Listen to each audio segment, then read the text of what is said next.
distinguished panelists, and learned participants. Okay, this is the last session of the conference, and of course, valedictory session is there, but technical session, the last one. Just instead of listing out all the problems and statistics, I just want to give some of the solutions what I know to a few of the problems what we face in respect of water. Without losing much of the time, I straight away, as you have already seen, 80% of the freshwater resources are used for agriculture, I mean irrigation.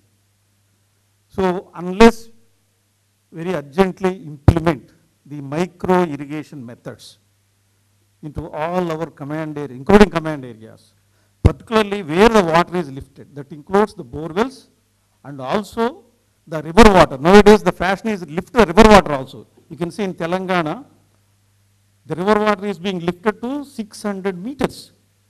That water is simply allowed to flow like a gravity flow, then we are not really doing good. So there must be a micro irrigation methods as far as possible. This is very important issue. Even I am suggesting for command areas also. Unless we implement, this is not possible. That's next one.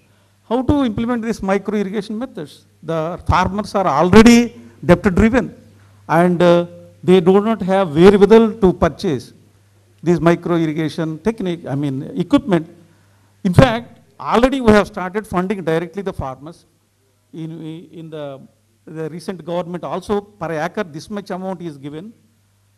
You incentivize those who are adopting to micro irrigation, then only these incentives will be there. And also the micro irrigation itself is incentivized. So this is very important. So, but then other farmers also. See, unless the farmer gets income, he cannot invest. This is the fundamental point. Unless the farmer gets income, he cannot invest. So you see, throughout the country, farming has become very unprofitable enterprise. That's why farmers are suiciding. Why he is not getting income? For example, you can see, I settled in Hyderabad. In 1989, I came to Hyderabad. That was the tomatoes kg was around 2 rupees, 5 rupees, even 40 rupees. Even this year also, the same range it is going on. Meanwhile, you take the cost of the fertilizers, take the cost of the his children's education, marriage, everything.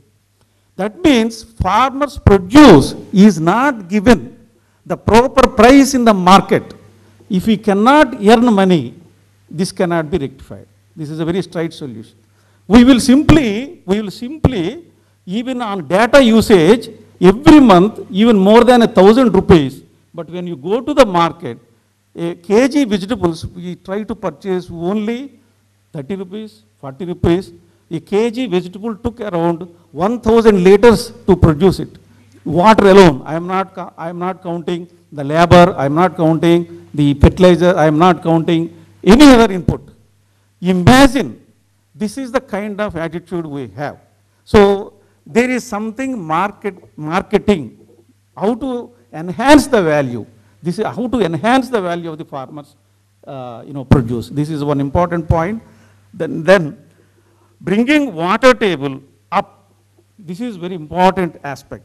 Because in the last my 30 years of research, what I have found is the more and more the groundwater you pump in the catchment, the lesser is the runoff. This has been published in several international journals. That means, as you are gone developing the groundwater, more and more water is simply percolated down, producing little or no runoff. And if you just look at the data, all the rivers are yielding lesser and lesser water. So only once in a 3 years time or 5 years time, in fact, Krishna Basin got all reservoir full only this time after 2009. You imagine, all your projects are going to lesser and lesser water in the future. Simply, we have to use these floodwaters There must be a proper plan. Our design and everything must be planned in such a way, even the flood waters has to be recharged and rejuvenated. I mean, used for rejuvenation of the water table. So, particularly when the groundwater is not, when the groundwater water level is raised, then only it is possible to make a runoff. Because river is having the base flow from the ground, from the groundwater contribution. That is the thing. You cannot rejuvenate the river 100% unless the groundwater table is raised. Then the already where we have lost the water, already supplied water is about 100 liters. Then 40% of this drinking water is lost in many times conveyance as well as at user end. You can see today the devices have come, even you can order in Amazon also, even in this convention center also they have not installed. The more and more you split the water into a smaller and smaller droplets, you will use lesser and lesser water. You are wasting a lot of water every day, everywhere. So the foam-like thing, water producing devices in your houses, in your everywhere, institutes, you must install, we must install. So otherwise it is not possible to save the water. That is the thing. And even recharging, can I ask, you have your own houses, how many of you are having a recharge pit, groundwater recharge pit in your house? Can you raise your hands? Yes, the same is the case for the last 30 years I am asking, hardly few people are raising. And we have been telling you attend the conference, we will simply go, and then again we will attend the conference, simply go. Never we take any action, inaction. Inaction. So how can we raise the groundwater table? If you don't raise the groundwater table, you cannot regenerate the rivers. This is very direct fact, what we have linked. So this is very important. And then last session we have seen, because I have taken this topic because I was the state coordinator for the rainfall enhancement. The popular name is cloud seeding technique. Somebody was asking some doubt in Karnataka they are doing, yes. And then earlier panelist was very much interested in why nowadays clouds are, only one place they are raining and all these things. First of all, it is linked with the cloud condensation nuclei. If you want to get a raindrop, you need a cloud condensation nuclei.